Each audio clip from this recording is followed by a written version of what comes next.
Il y a quelques jours, Hugo Benalicis et Antoine Léaumont, des députés de la France Insoumise, faisaient un live pour collecter du fric pour acheter des locaux pour la France Insoumise dans des villes. Tout ça pour combattre la peste brune, donc le RN, l'extrême droite plus globalement. Et je ne sais pas combien ils ont collecté, c'est pas très important. Et Hugo Bernalicis et Antoine Léaumont faisaient de l'humour. Bon, le niveau était pas bien haut, mais on va dire que, somme toute, cela était bon enfant. On voit s'ils disent OK. C'est marqué tenue de ville. Ah, tenue de ville, ça, je pense. Je pense que t'es en tenue de ville, moi. T'es un peu ville. T'es urbain. Oh là là là là là là là. Vous êtes bien urbain, moi, je trouve. Ouais, t'es urbain, t'es vachement urbain. Voilà, c'est une Comme le tenue de ville. Alors, donc, Bon, l'humour n'est pas monstrueux. D'ailleurs, si vous le souhaitez, je vous invite à aller voir cette vidéo puisque j'aborde quelques sujets somme toute assez intéressants. La déchéance de la démocratie avec la LFI. Et ça, c'était il n'y a pas si longtemps que ça. C'était il y a 5 jours. Mais depuis ce moment-là, il s'est passé pas mal de choses. On a eu l'attaque sur Israël. Et bon, bah, toutes les vilainies qui ont pu se passer, hein, chaque jour, on en apprend de plus en plus. Et on a Antoine Léaumont qui a fait une intervention publique auprès, je suppose, d'adhérents, en tout cas de personnes motivées à l'écouter. Bon, cette fois-ci, par contre, il n'avait pas son écharpe de député, étonnement de ma part. Mais ce qui est intéressant, c'est un lapsus qu'il a fait. Un lapsus que je pourrais dire révélateur. Mais à vous de me dire en commentaire ce que vous en pensez, puisque c'est comme vous qui avez une idée claire des choses. Parce que si on qualifie d'acte terroriste le fait d'assassiner des personnes, des civils, moi je suis d'accord avec cette définition-là.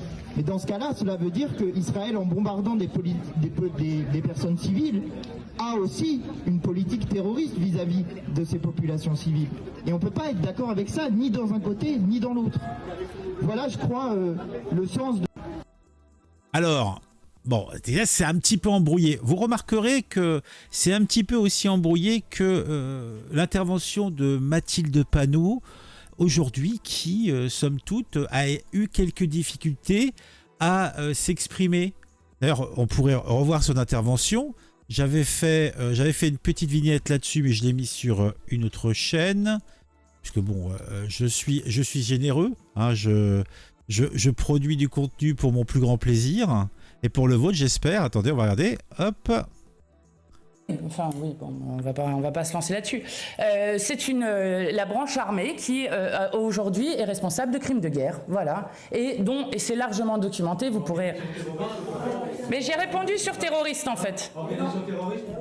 J'ai répondu sur terroriste. Eh bien, j'ai répondu sur terroriste. Si, vous vous contenterez de ma réponse sur cette question. Non, je n'ai pas de double langage, monsieur, et je ne vous permets pas de... On va s'arrêter là. Bon, vous voyez, ils ont du mal. Hein. Bon, attends, on va arrêter la petite dame. Ils ont quand même pas mal de mal à s'exprimer. Hein. Ça parle un peu chinois. C'est un petit peu, peut-être dans le déni, je sais pas. Mais bon, maintenant on va réécouter et on va interrompre pour mettre le point sur certaines choses. Donc déjà, il y a cette histoire de lapsus. Parce que si on qualifie d'acte terroriste le fait d'assassiner des policiers... Alors, assassiner des policiers. Ah bah ça commence bien. Bon, le lapsus reste un lapsus. Hein. Par contre, on connaît son attachement pour la période révolutionnaire, son amour immodéré pour Robespierre, qui est pour Antoine Léaumont, comme qui dirait, un but à atteindre. Entre l'humour qui vole au ras des pâquerettes, les lapsus... et puis le fait d'être dans un parti qui a priori fait une occultation de la réalité, qui vit dans un monde sublimé, je veux rien dire, mais ça sent quand même pas très très bon. Mais on continue l'intervention du monsieur. Des personnes, des civils. Moi, je suis d'accord avec cette définition-là. Mais dans ce cas-là, cela veut dire qu'Israël, en bombardant des personnes civiles, a aussi une politique terroriste vis-à-vis. Il y a quand même une petite différence entre un État qui bombarde des positions où ils ont des ennemis, donc on va dire des terroristes, et hélas, il y a des dégâts collatéraux tuant des populations civiles. C'est un fait. C'est pas joli, c'est pas beau, mais il y a quand même une différence avec des individus qui rentrent sur un territoire, qui vont dans un village, qui font cramer les gens dans leur maison, qui découpent et qui séparent les têtes de femmes et d'enfants de leur corps, qui enlèvent des gens, qui déambulent, je ne sais même plus comment on dit, quelqu'un qui désarticule des femmes, qui massacre des tuffers qui étaient en train de faire une rave party dans le désert.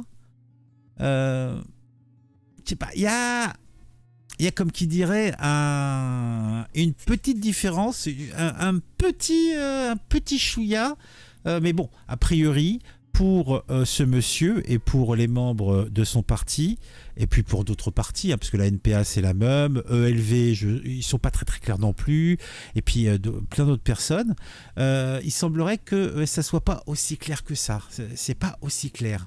Il n'y a pas de différence. Il y a un amalgame qui est fait. Alors pourtant, ce sont... Bon, tu me diras qu'ils aiment l'amalgame, hein, ils aiment faire des amalgames, mais bon, là, je pense qu'ils ne passent pas l'amalgame. De ces populations civiles. Et on ne peut pas être d'accord avec ça, ni dans un côté, ni dans l'autre. Voilà, je crois, le sens de... Ouais, bon, en fin de compte, il a beaucoup de mal à s'exprimer parce que, en fait, c'est quand même difficilement défendable. Il faut vraiment que... ils soient bien formés, bien coachés sur ce qu'ils peuvent dire, quels sont les termes à utiliser, et ça va tellement vite qu'ils n'ont pas le temps. Ils sont pas mauvais, hein, mais là, ils n'ont pas le temps. Donc on va quand même un petit peu regarder ce que les gens ont dit face à ce tweet. Ils ont dû lui confisquer sa barrette de chichon. Plus jeune, il ne l'a toujours pas digérée. Eh bien, il semblerait que oui. Il est assez clair que c'est son fantasme que LFI soit le Hamas français, qu'il soit en mesure de tuer ses adversaires. Après tout, c'est un admirateur de Robespierre et de la terreur. Pour lui, la bonne manière de régler un désaccord politique, c'est dans le sang. Bon, j'irai pas jusque-là, grand Dieu. Mais c'est la journée des lapsus et bégaiement chez eux. Arrêtez de parler sérieux. Plus vous parlez, plus vous êtes risible. Effectivement, c'est compliqué. Ça me rappelle la fameuse Mélenchonade lorsqu'il a qualifié Obono d'antisémite. Ah bon, je suis pas au courant de ça, peut-être. Si peu de virilité et de conviction dans sa voix, c'est d'une tristesse. Oh, faut pacifier, hein. Pacifier. Même la voix, tout est de gauche, rien ne va. Il voit des policiers partout. Il a vraiment l'assassinat des policiers qui le titille. Eh oui, effectivement, ouais. Des policiers à la place des personnes, des civils, ce n'est plus un lapsus, c'est une obsession.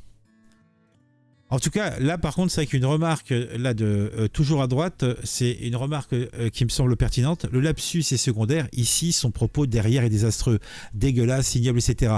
C'est une justification plutôt directe du terrorisme consistant à expliquer qu'il ne s'agirait en réalité que d'une simple réciprocité des actions. Voilà, donc ça, il l'a mieux dit que moi je l'ai dit tout à l'heure, c'est mettre au même niveau ces deux choses, non, c'est pas possible. Oula, ça vote très bas, à 2 reprises en plus, ni d'un côté ni de l'autre, le niveau d'élocution est juste affligeant et ce type est député. Bon, en général, il est meilleur. C'est vraiment que, en fait, il doit pas être dans ses petits souliers parce qu'en général, il est plutôt bon dans ses interventions, hein. Quel tout petit guignol, la haine de payer les impôts pour un mec qui a moins de 2 neurones. Il bégait en chinois tout un programme. C'est Pavlovien. Ils sont crédibles que pour la Ouma du quartier et le forum 15-18. Cette déchéance, mort de rire. T'as des adultes normalement bien constitués qui croient réellement qu'Israël tue des civils volontairement, comme s'il y avait un rapport d'égalité entre des attaques stratégiques ayant des victimes collatérales et des attaques terroristes visant des civils en premier lieu. Oui, c'est vrai que la finalité d'une attaque terroriste, c'est simplement de tuer. Un État, en général, En tout cas, celui-ci a toujours des objectifs plus précis. Effectivement, par contre, il peut y avoir de très très nombreux dégâts collatéraux. D'ailleurs, je pense que c'est ce qui se passe actuellement au-dessus de la bande de Gaza. Pour tuer un mec du Hamas, il est bien probable que une maison entière disparaisse avec son contenu. Et ça... Mais... Même si c'est terrible, même si certains peuvent trouver ça ignoble, ça ne met pas sur un pied d'égalité les deux choses. C'est curieux, ces nouveaux problèmes d'élocution chez LFI depuis samedi. C'est vrai que c'est compliqué. Tiens, il n'a pas son écharpe, la petite bouse. Oh, la petite bouse, c'est pas gentil de dire ça. Il n'a pas mué, on est d'accord, à la voix qu'il va avec son physique. En plus, l'argument de base est débile. Il assimile des frappes sur des cibles militaires qui font des victimes collatérales et une opération dont le seul objectif est de tuer et enlever des civils. Avec son argument, le Bataclan aussi est une opération militaire comme une autre. Effectivement, il a tout à fait raison, le monsieur. Donc oui, alors bon, et en fait c'est pas son coup d'essai. Là, il était en train de poser avec des petits jeunes de cité qui a priori faisaient des doigts d'honneur plutôt qu'autre chose. Hein, donc c'était bon esprit. Hein. Bonjour la représentativité de la République.